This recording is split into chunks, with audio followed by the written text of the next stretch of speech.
This episode is being recorded for families. This is from Azelda's Legacy, and this is for every age group, because while some of my wording may be able to be understood very easily by kids, it's important for all of us, whatever age we're at, whether we're kids or have kids or grandkids, or even if we have great-grandkids. So, earlier today I got thinking about the word entangles because of some work I was doing. I am out here in the meadow, out here working in the nice hot sun. Over there would be the garden and the house and some of the other stuff we have going on, buildings and so on. But out there working in the sun, which is why I've got the bandana sweatband on and have the sunglasses with me and so on. Just doing some cleanup after the rain, and then got doing some cleanup over here where I had some of my flowers and stuff that I moved here about 4 or 5 years ago, and they haven't had much attention, so a lot of them are getting pretty overgrown and choked out. Some of them aren't doing very well. So I got thinking about the word entangles. Okay, where in the Bible is the word entangles? Well, it's in Hebrews 12:1. And it kind of depends on which translation you're reading, how it words it. So I'm going to show you the verse. I printed it off to carry it out here with me. So here at the top of the page is King James Version, and then New King James, and then New American Standard. But in the King James it's worded, "Wherefore, seeing we also are compassed about with so great a cloud of witnesses, let us lay aside every weight, and the sin which doth so easily beset us, and let us run with patience the race that is set before us." I think I said that's Hebrews 12:1, but at any rate, it is. Now this second paragraph here is the same verse again, just in a little bit easier to understand wording. "Therefore we also, since we are surrounded by so great a cloud of witnesses, let us lay aside every weight and the sin which so easily ensnares us, and let us run with endurance the race that is set before us."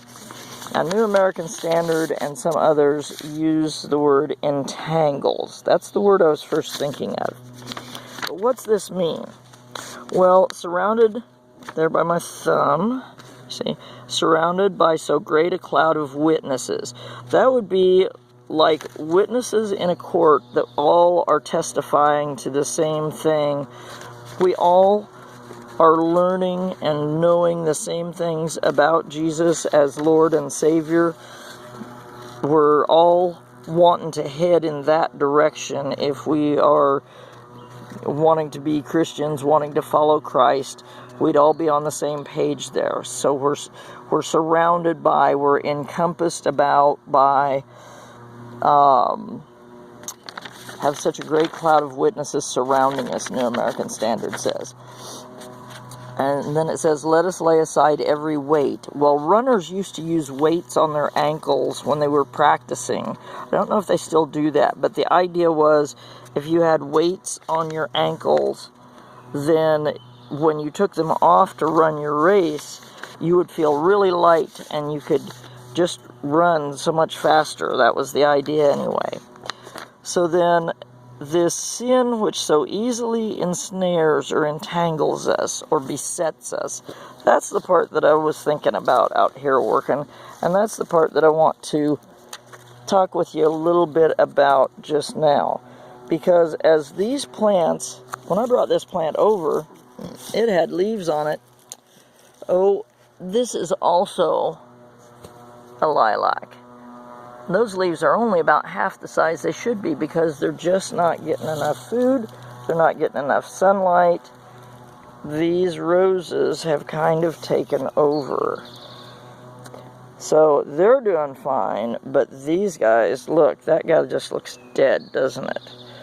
But as I got working in here today, I found out that there was another culprit besides just this rose bush. Now this is a rose bush that has gone wild.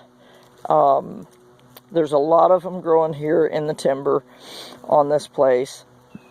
And they're not like the wild rose that is our state flower. They're pretty, but they've gone crazy. And they're they're overgrowing things that we would like to keep. They're not bad per se, but they're out of hand. Now this little guy, this is a cute little vine. Look at those cute little buds on there. Look at these cute little leaves. But do you see what it's doing? Do you see in there where it's totally wrapped around the limb of that lilac? And it's climbing up here to where it is shading out all these little leaves of the plant that I actually want. Those leaves should be like this big at this time of year. And instead, look how tiny and droopy and fragile they are. So, where I want to go with that is, when you have something going on in your life that is sinful, a sin that entangles you, like this vine has entangled my lilac. See, those limbs can't even spread out enough to get a nice breeze through there.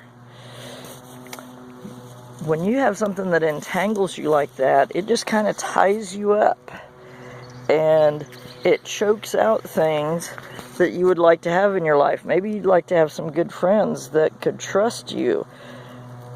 But you've let yourself get caught up in something to a point. See, that limb's so dead, little pieces just broke off when I pulled that vine off. Maybe you've got, let's say, a bad habit of lying, and when you were little, you just started out with maybe a fib, and nobody really got onto you about stopping that. And then as you got a little older, you were telling what they called white lies. And it just kept growing and tangling up in your thinking and in your life, to a point that pretty soon you were telling really, really big lies. And it was choking off good things like people being able to trust you, and people being able to respect you, and people counting on you to do the things that you said you were going to do. I had a brother like that. And by the time we were adults, even the people that called him their friends wouldn't trust him. Pretty soon it just choked off all of the relationships, all of the friendships that were important to him.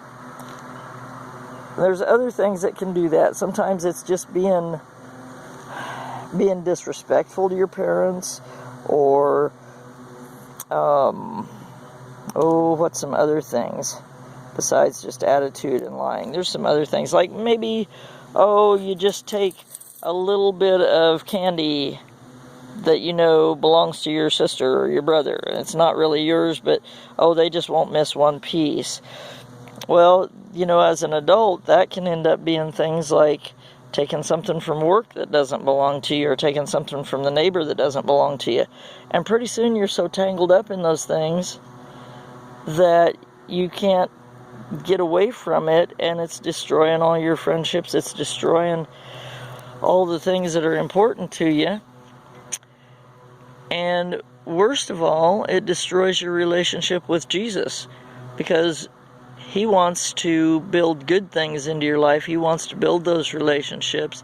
He wants to build a future for you that you can, succeed in your Christian life. I'm not saying that we're going after like success in the workplace, or, all of those things that the people of the world might run after. But to have good, solid families, and to have good relationships that can trust each other and can count on each other. So that little vine, it's just like sin in the life of somebody, just entangling you.